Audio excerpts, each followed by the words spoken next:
Olá, pessoal! Hoje vamos falar sobre a sequência 4, as aulas 7 e 8, redução e ampliação de prismas e cilindros. Objetivos de aprendizagem: determinar a expressão algébrica para calcular o volume de um cilindro equilátero, resolver problemas envolvendo cilindros equiláteros, analisar a redução e a ampliação de volumes de prismas e cilindros retos e resolver problemas envolvendo redução e ampliação de volume de prismas e cilindros retos. Estamos na apostila Aprender Sempre, volume 2, na página 110. Habilidades: resolver e elaborar situações, problemas que envolvam medidas de volumes de prismas e de cilindros retos, inclusive com o uso de expressões de cálculo em situações cotidianas. Curta os nossos vídeos e se inscreva em nosso canal e bora estudar!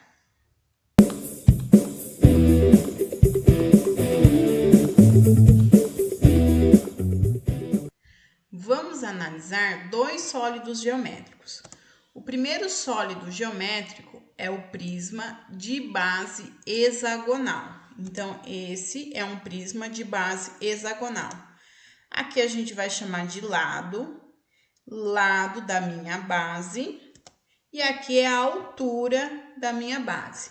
Observe que a base é um hexágono, e o hexágono é feito do quê? De 6 triângulos. Então, ó, 1, 2, 3, 4, 5, 6. O que a gente pode observar, então? Que a área da base é 6 vezes um triângulo equilátero. Então, a área da base, que é o hexágono, é 6 vezes o lado ao quadrado, raiz de 3 dividido por 4. O lado é o valor que a gente põe aqui. A área lateral é um retângulo, então a área lateral é base vezes altura. E a área total, então, do meu prisma de base hexagonal é 2 vezes a área da base, porque eu tenho 2 hexágonos, e 6 vezes a área do meu retângulo, que é base vezes altura. E agora eu também posso calcular o meu volume. O volume é igual à área da base vezes altura. Quem é a minha área da base? Volume igual à área da base, que é 6 vezes L ao quadrado, raiz de 3, dividido por 4, vezes a minha altura. O meu outro sólido é o cilindro. Aqui, no meu cilindro, o valor do meu raio, e inteiro é o valor do meu diâmetro. Aqui é a altura, aqui é a minha geratriz. No meu cilindro, eu também consigo calcular a área da base. A área da base é igual a π vezes o raio ao quadrado. Sempre quando a gente for colocar o valor do π, a gente coloca 3,14. Então, a área da base é igual ao valor do π vezes o raio, que é aqui, ao quadrado. Agora, a área lateral é 2 vezes o π vezes o raio vezes a altura. Então, a área lateral, 2πr altura. Então, a minha área total é a área lateral mais 2 vezes a área da base. É a minha área total do meu cilindro. Eu também tenho o meu volume. O volume é a área da base vezes a altura. A área da base é πr ao quadrado vezes o h. Então, o volume fica πr ao quadrado vezes o h. Atividade 1. Caro estudante, o cilindro equilátero é um cilindro cuja seção meridiana é um quadrado, conforme apresentado na figura abaixo. Então, o que a gente pode observar aqui? Que a altura do meu cilindro equilátero é 2 vezes o valor do meu raio.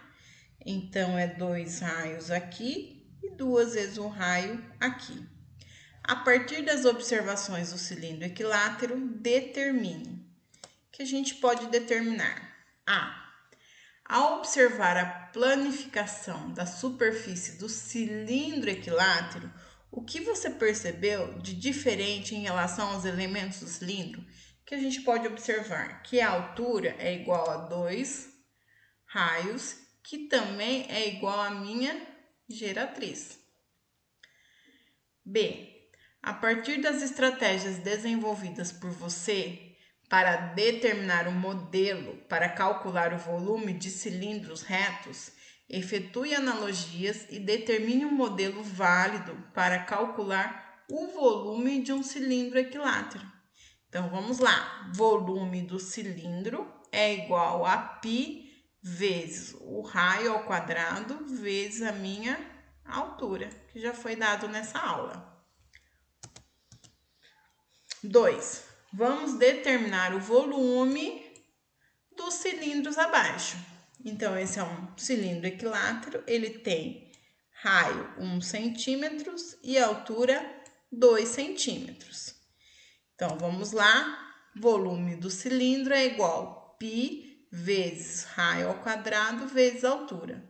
Substituindo o raio por 1 e a altura 2, π vezes 1 ao quadrado vezes o 2. 1 ao quadrado é 1 vezes 1, que é 1.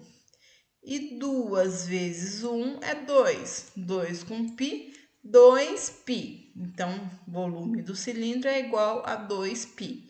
O valor do π é 3,14, então fica 2 vezes o 3,14, que é igual, então, 6,28 centímetros cúbicos. Na B, o raio é 1 e a altura é 2,5 centímetros. Então, vamos substituir na fórmula o raio por 1 e a altura 2,5. Substituindo, fica π vezes 1 ao quadrado vezes 2,5. 1 ao quadrado é 1 vezes 1. Então, fica π vezes 1 vezes 2,5. π vezes 1 vezes 2,5 dá 2,5π. No lugar do π, a gente vai substituir o 3,14, então fica 2,5 vezes 3,14, que é igual a 7,85 centímetros cúbicos. 3. Enem de 2010. Dona Maria, diarista na casa da família Teixeira, precisa fazer café para servir as 20 pessoas que se encontram numa reunião na sala. Para fazer o café, Dona Maria dispõe de uma leiteira cilíndrica e copos plásticos, também cilíndricos. Então, a minha leiteira, ela tem um diâmetro de 8 centímetros. Se ela tem um diâmetro de 8 centímetros, o raio dela é de 4 centímetros. E o copo, ela tem um diâmetro de 4 centímetros, então o raio é de 2 centímetros. Com o objetivo de não desperdiçar café, a diarista deseja colocar a quantidade mínima de água na leiteira para encher os 20 copinhos pela metade.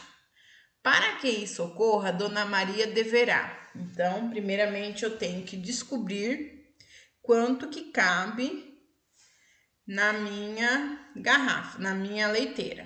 Então, vamos lá. Volume do cilindro, π vezes 4 ao quadrado vezes o 20. O 4 é o raio e o 20 é a altura da minha leiteira. Calculando, 4 ao quadrado é 16. 16 vezes o 20 vezes o π dá 320π. 320 vezes o 3,14 dá 1004,8 centímetros cúbicos. Então, a minha leiteira, o volume da minha leiteira. Agora, o volume do meu copo. Volume igual π vezes 2 ao quadrado vezes o 4. O 2 é o raio, o 4 é a altura do meu copinho. Vamos calculando 2 elevado a 2, 2 vezes 2 é 4. Então, fica π vezes o 4 vezes o 4. 4 vezes 4 é 16. 16 π. 16 vezes 3,14, que é igual a 50,24 centímetros cúbicos. Agora, eu vou pegar a minha leiteira, que é 1004,8 centímetros cúbicos, dividir para a quantidade de um copinho, 50,24. 1004,8 dividido por um copinho, 50,24, vai dar exatamente 20 copinhos. Então, qual é a alternativa correta? É a alternativa B, encher a leiteira toda de água, pois ela tem um volume 20 vezes maior que a de um copo. Então, ela consegue encher 20 copinhos por inteiro. 4. Emília comprou um porta-joias para presentear a sua amiga Fabiana. O porta-joias tem um formato de cilindro e possui um volume de 126,6 centímetros cúbicos. Então, o porta-joia tem um volume de 126,6 centímetros cúbicos. Emília vai enviar o porta-joias para Fabiana por uma transportadora e comprou uma caixa de papelão de formato de um prisma regular de base quadrada. Bom, então esse é o prisma de base regular quadrada. Se aqui tem 5, aqui também tem 5 centímetros. Nesse espaço vazio, Emília pretende preencher com algodão para fixar o porta-joias dentro da caixa e suavizar os possíveis impactos durante a viagem. Então, o que ela vai fazer, Emília? Vai colocar o porta-joia aqui dentro da caixa e encher tudo esse vazio aqui com algodão. Considerando os dados do problema, verifique qual é a medida do espaço vazio que restará entre a lateral do porta-joias e a face interna da caixa. Bom, então ela quer saber quanto que eu vou colocar de algodão fora desse meu cilindro para encher a minha caixa. Então, primeiro eu vou ter que calcular o volume da minha caixa, porque do meu porta-joia eu já tenho que é 126,6. Volume da caixa, como ele é um prisma regular de base quadrada, então é só eu multiplicar os três valores, que é o comprimento, largura e a minha altura. Então, vai ficar 5 vezes o 5 vezes o 7. 5 vezes o 5 vezes o 7, então eu tenho um volume da minha caixa de papelão de 175 centímetros cúbicos. E o meu porta-joia é de 126,6 centímetros cúbicos. Então, eu tiro um do outro. Volume da caixa menos o volume do meu porta-joias. Então, esse espaço vazio é de 48,4 centímetros cúbicos. Espero que tenham gostado da aula. Bons estudos e fiquem com Deus.